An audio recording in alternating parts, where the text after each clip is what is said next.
Today's gospel message is titled, Choose Faith Over Worry. Life has a way of surprising us. Sometimes it's with joy, other times with pain. One moment, everything seems to be going well. Your plans are in place, your dreams are taking shape, and then suddenly, out of nowhere, a storm comes. Maybe it's a financial struggle, a sickness, a broken relationship, or a prayer that seems unanswered. In those moments, worry often rushes in like an uninvited guest. Worry has a voice. It whispers, what if things don't work out? What if you fail? What if you're all alone? And if we're honest, many of us have listened to that voice more times than we'd like to admit. But here's the truth. Worry never solves anything. Worry doesn't pay the bills. It doesn't heal the sickness. It doesn't restore the broken marriage. And it doesn't bring peace. In fact, worry steals peace. It drains our strength. It makes us weaker before the battle even begins. That is why Jesus said in Matthew 6, verse 27, "Can any one of you, by worrying, add a single hour to your life?"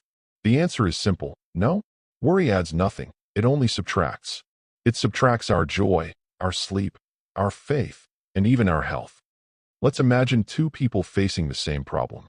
The first person chooses worry. They replay the problem in their mind over and over. They picture the worst outcome.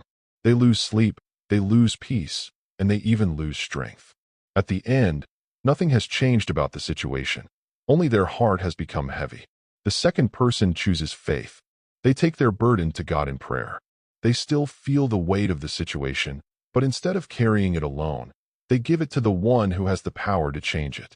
They sleep better, they wake up with peace, and even when things don't make sense, they trust the one who does. Psalm 46 verse 1 reminds us, God is our refuge and strength, an ever-present help in trouble.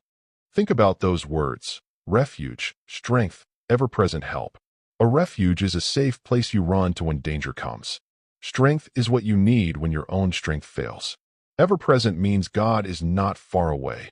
He is right there with you in your situation. That means you are never alone. Your situation may be dark, but God is there. Your path may be unclear, but God is guiding. Your burden may be heavy, but God is carrying you. But when we choose to worry, we live as if God is absent.